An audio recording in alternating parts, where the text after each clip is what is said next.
امام حسن کے پاس ایک شخص آیا، حضرت امیر معاویہ میں بیٹھے تھے، تو اس نے امام حسن سے آ کے کہا کہ حضور اولاد نہیں ہے، کوئی دعا کر دے۔ توجہ ہے میری بات پر؟ اب بھی لوگ پیروں کے پاس آتے ہیں نا، ماشاءاللہ سے، اللہ خیر فرمائے، تو پیر صاحب اگر وظیفہ بتائیں تو وظیفہ چونکہ پڑھنا پڑتا ہے وہ کام مشکل ہے۔ حضرت امام حسن سے آ کے وظیفہ پوچھا، اس شخص نے کہا حضور اولاد کوئی نہیں، تو وظیفہ بتائے، تو آپ نے فرمایا استغفار پڑھا کر۔ کیا کر؟ اس نے کہا ٹھیک ہے۔ تو حضور پھر میں دوبارہ کب آؤں؟ تو امام حسن کہنے لگے بے اولاد ہے نا تو، استغفار کا وظیفہ بتایا نا؟ کہا ہاں۔ فرمانے لگے اب اس وقت آنا جب اللہ تجھے 10 بیٹے عطا کرے گا۔ کتنے؟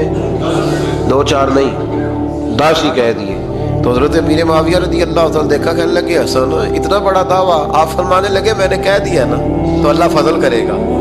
ہاں ہاں اللہ خیر کرے گا، خیر ہو جائے گی۔ وہ شخص کئی سالوں کے بعد آیا، کئی سالوں کے بعد، تو حضرت امیر معاویہ کو بھی ساتھ لایا، کہنے لگا حضور اللہ کے فضل سے اللہ نے 10 بیٹے عطا فرمائے، پورے 10 ہی اللہ نے دیے۔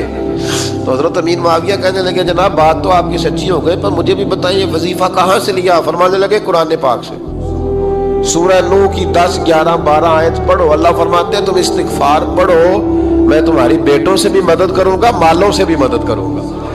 تو میں نے استغفار بتائی تھی، اور قرآن میرے اللہ کا ہے، رب کا وعدہ جھوٹا ہو سکتا؟ فرمایا 10 بیٹے ملنے تھے، میں نے کہہ جو دیا تھا۔